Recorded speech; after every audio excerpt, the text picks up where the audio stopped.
창세기 3장 15절에서 하나님은 우리에게 여자의 후손을 약속하셨습니다.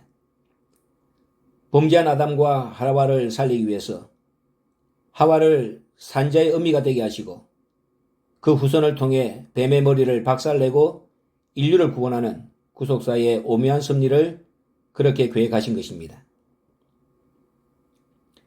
그리고 그 계획을 따라서 4000년 구약시대가 전개된 후 마침내 요한복음 3장 16절에서 독생자가 이 땅에 육신으로 임하셨습니다. 그분이 초림하신 예수님이십니다.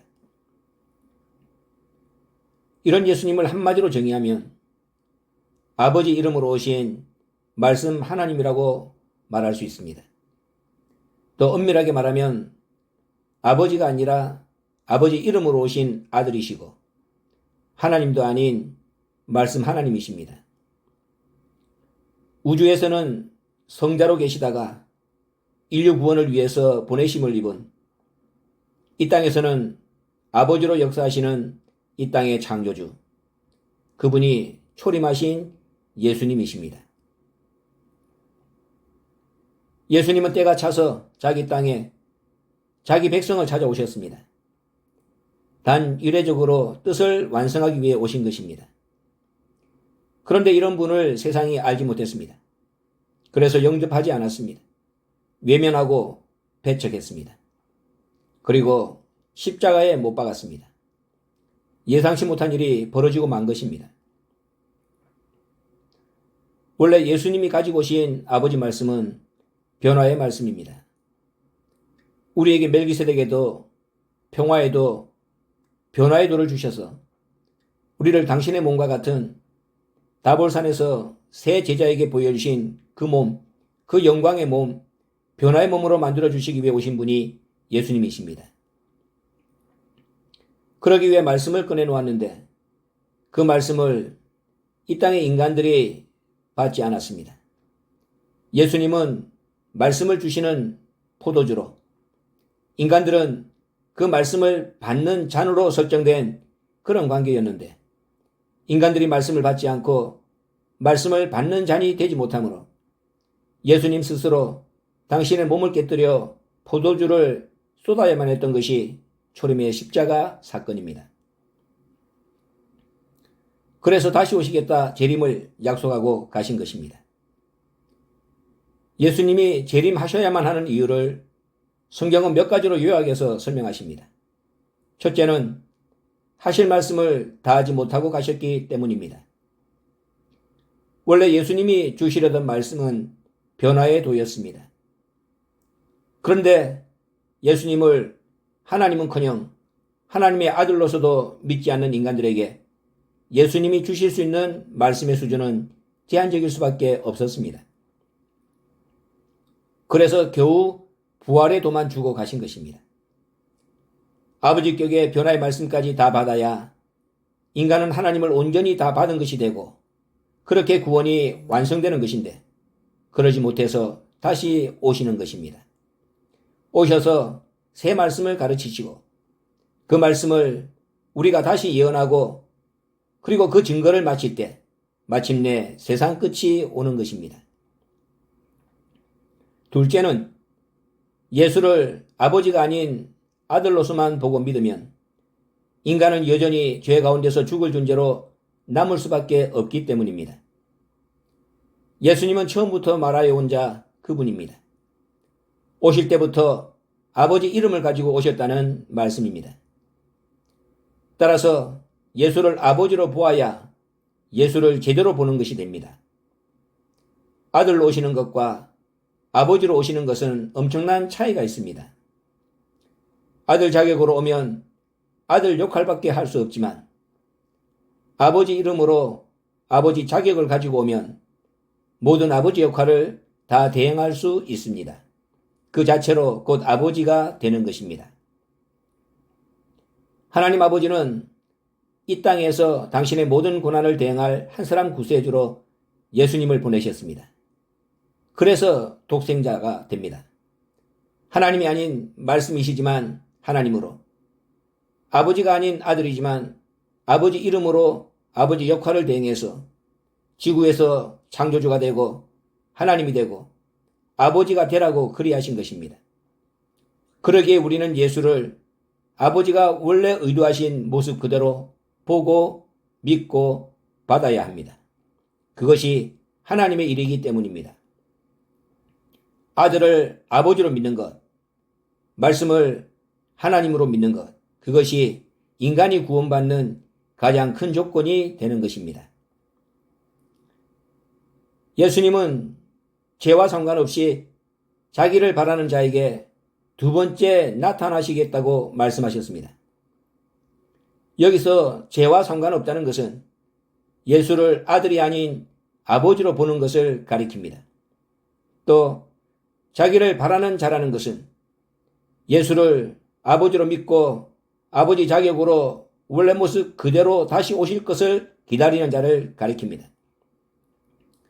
두 번째라는 말은 초림 예수가 곧 재림 예수라는 뜻이고, 나타나신다는 말은 가신 것이 아니라 세상 끝날까지, 구원이 완성되는 그날까지, 예수를 제대로 보는 그날까지 우리와 항상 이 지구에 함께 계셨다는 것을 가리킵니다. 당신의 모습을 제대로 알아보는 자가 나타날 때까지, 또 그런 자가 반드시 나타난다는 것을 전제로 하신 말씀인 것입니다. 그런 의미에서 초림과 재림은 연결된 하나의 고리라고 말할 수 있습니다. 전혀 새로운 대상의 출현이 아니라 원래부터 계셨던 분의 나타남이기에 그런 것입니다. 아들과 아버지는 원래가 한 분이십니다. 그 하나인 말씀을 인간의 불신과 무지가 아들격의 말씀과 아버지격의 말씀으로 나눈 것입니다. 아들과 아버지로 나눴다는 말입니다. 예수의 말씀과 아버지 말씀, 아들과 아버지가 하나라는 것이 재림 예수를 기다리는 오늘의 우리에게 왜 중요할까요? 그것은 상호 증거 관계를 형성하고 있기 때문입니다. 예수를 통해서 아버지를 보고 아버지를 통해서 아들을 봐야 한다는 것이 바로 그것입니다. 예수는 다시 오실 아버지의 모습을 우리에게 그려주셨습니다. 다시 오셔서 하실 말씀을 우리에게 가르쳐 주셨습니다. 또 아버지는 예수 증거를 통해 원래부터 예수가 아버지였다는 사실을 우리에게 가르쳐 주십니다. 그래서 재림 때만큼은 이스라엘 백성의 전철을 밟지 않고 제대로 메시아를 만날 수 있게 보완해 주시는 것입니다. 요한복음 5장 19절에서 예수님은 아들이 아버지 하시는 일을 보지 않고는 아무것도 스스로 할 수 없나니 아버지께서 행하시는 그것을 아들도 그와 같이 행하느니라고 말씀하셨습니다. 2000년 후에 다시 오셔서 이 땅에서 행하실 아버지의 행적을 예수님은 당신의 행적으로 미리 그려주신 것입니다. 이 땅에서 오늘 예수의 행적을 그대로 재현하는 자가 있습니까? 있다면 그분을 주목해야 합니다. 그분이 재림하신 예수, 예수가 그리셨던 아버지이기 때문입니다. 반면에 아버지는 오셔서 예수를 증거하십니다. 이 땅에서 오늘 예수를 원래부터 아버지였다고 증거하는 자가 있습니까? 있다면 역시 그분을 주목해야 합니다. 그분이 아버지시기 때문입니다. 이처럼 아들과 아버지, 초림 예수와 재림 예수는 상호 보완 입장에서 서로를 증거하는 관계자라는 사실을 잊어서는 안 됩니다. 아버지는 아들을 증거하고 아들은 아버지를 증거합니다. 그래서 인자를 주목해야 하는 것입니다. 재림 예수도 인자로 이 땅에 오시기 때문입니다.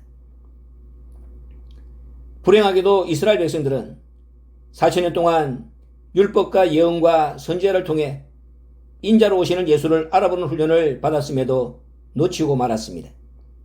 영생을 얻기 위해 성경을 상고하고 성경을 달달 외웠지만 본질을 몰라서 놓치고 말았습니다. 성경을 문자적으로만 받아들였기 때문입니다. 성경 이면의 뜻을 알지 못했기 때문입니다.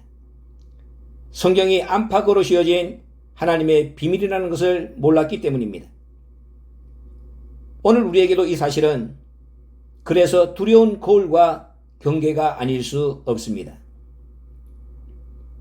만일 지금 우리 눈앞에 재림 예수가 나타난다면 여러분은 어떤 반응을 보이리라 자신하십니까? 영접할 자신이 있습니까? 배척하지 않을 자신이 있습니까? 주 앞에 보내심을 입은 엘리야가 어떻게 왔습니까? 하늘 구름을 타고 왔습니까? 불말과 불소리를 타고 왔습니까? 육신을 입고 세례 요한으로 오지 않았습니까? 그리고 눈에 보이지 않는 엘리야의 심령과 능력을 가지고 오지 않았습니까? 이 보이지 않는 엘리야의 심령과 능력을 어떻게 세례 요한에게서 발견해서 그를 엘리야로 받아들일 수 있겠습니까? 과연 그럴 수 있다고 자신할 수 있느냐는 말입니다. 신령한 눈이 없어서 엘리야도 초림하신 예수도 다 놓쳐버렸습니다. 영적인 눈이 없으면, 신령한 것을 분별하는 눈이 없으면 우리도 이스라엘 백성의 전철을 밟을 수밖에 없습니다.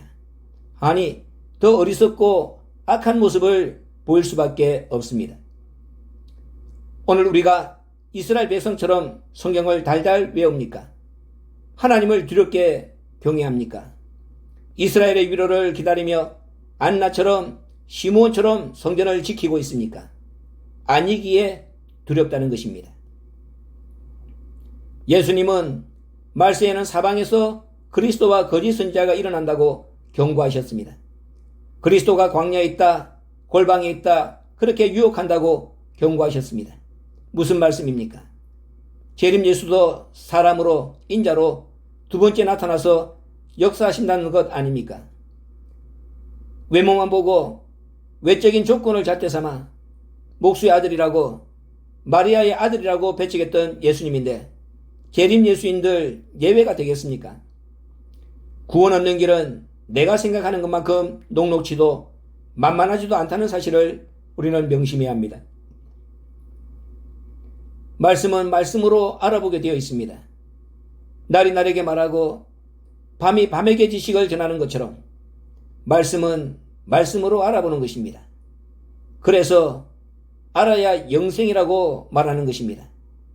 그리스도의 장성한 분량까지 자라야 한다는 것입니다. 그래야 그리스도가 들어간 멜기세덱의 반차를 쫓아갈 수 있습니다. 멜기세덱의 반차까지 들어가야 변화받는 것입니다. 우리 구원은 그렇게 완성되는 것입니다.